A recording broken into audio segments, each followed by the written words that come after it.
You're sitting in the cabin. The lights are on, the screens are working, the air conditioning is running, your seat is adjusting, the crew are communicating. And outside, 2 engines are turning at 30,000 feet. Every single one of those things runs on electricity. And that electricity doesn't come from a wall socket. It comes from one of the most carefully engineered power systems ever built. And if that system fails, everything changes. This is how an aircraft powers itself from engine start to touchdown. And what happens when it doesn't? An aircraft has 4 potential sources of electrical power. First, on the IDG, the integrated drive generator. Driven directly by each engine, it produces 115 volts AC at 400 Hz, regardless of engine speed. That constant frequency is critical. Most aircraft systems are designed to run at exactly 400 Hz. The IDG delivers it consistently, every flight. Second, the APU, the auxiliary power unit. A small jet engine in the tail that provides electrical power before the main engines start. Third, the ground power unit. External power connected at the gate. Fourth, the battery. Always there, always charged, the last line of defense. When everything else is gone, this is what remains. Aircraft electrical systems run on 2 types of power: AC, alternating current, and DC, direct current. The primary power on most commercial aircraft is 115 volts AC at 400 Hz. This powers the majority of aircraft systems: avionics, lighting, galleys, motors, and actuators. DC power, typically 28 volts, is used for essential systems, control circuits, and battery-powered equipment.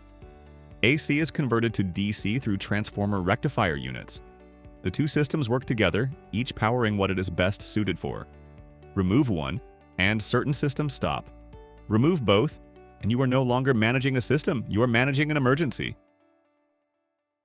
At this point, it sounds straightforward. It isn't.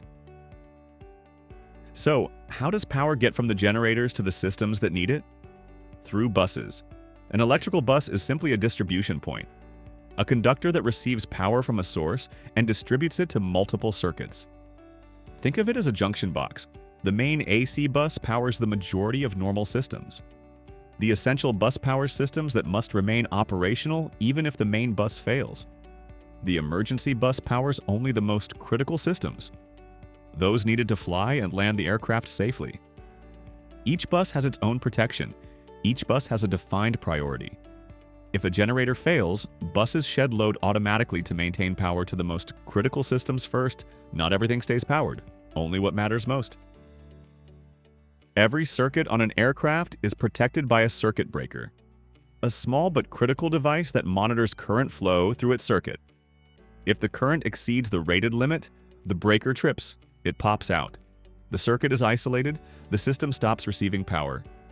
This protects the wiring and components from overload, overheat, and potential fire. In aviation maintenance, the circuit breaker is the first question asked when a system fails. Did the CB pop? Because if it did, the system is protecting itself, and something caused it. Reset it, and if it pops again, you have a fault that needs investigation. Never reset a tripped breaker more than once without understanding why it tripped. A circuit breaker does not trip without a reason.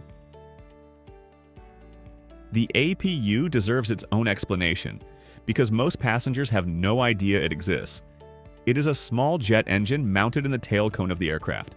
Before the main engines start, the APU provides electrical power and bleed air to the aircraft. At the gate, the APU is what powers the lights, the air conditioning, and the avionics during boarding. Once the main engines are running and the IDGs are online, the APU is typically shut down. But in flight, it can be restarted as a backup power source if a generator fails. And in a dual generator failure, the APU may be the difference between a controlled situation and an emergency. And then there is the RAT, the ram air turbine, a small propeller that deploys from the fuselage in a total electrical emergency. When all generators have failed and the battery is depleted, the RAT extends automatically into the airstream. The airflow drives the turbine. The turbine generates just enough hydraulic and electrical power to maintain control of the aircraft. The RAT is not a normal operating system. It is the absolute last resort. Most passengers will never know it exists. Most pilots will never need it. When you see the RAT, Something has already gone very wrong, but it is there when it works, because aviation does not leave things to chance. One final concept that surprises most people. Aircraft don't have a traditional Earth connection the way buildings do. Instead, the aircraft structure itself, the aluminum and composite airframe, acts as the return path for electrical current. This is called bonding. Every electrical component on the aircraft is bonded to the airframe. The current flows out through the positive conductor, does its work, and returns through the structure. Bonding also prevents the buildup of static electricity, which at altitude around fuel systems is not a theoretical risk. Without proper bonding, electricity finds its own path, and that path is rarely safe. As an AME, electrical systems are some of the most challenging to troubleshoot. You cannot see electricity, you cannot hear it fail, because electrical faults do not announce themselves. You find them with a multimeter, a wiring diagram, and a methodical approach. The first question is always the same. Did the CB pop? From there, you follow the circuit. You test, you measure, you eliminate. And eventually, you find it. A chafed wire behind a panel, a corroded connector in a wheel bay, a failed relay in an avionics rack. The fault is always there. The system always tells you where it is, if you know how to listen. That is what electrical troubleshooting actually looks like. If you want to understand what is really happening behind the systems you never see, subscribe. I break down aviation in a way that actually makes sense, without the noise. See you in the next one.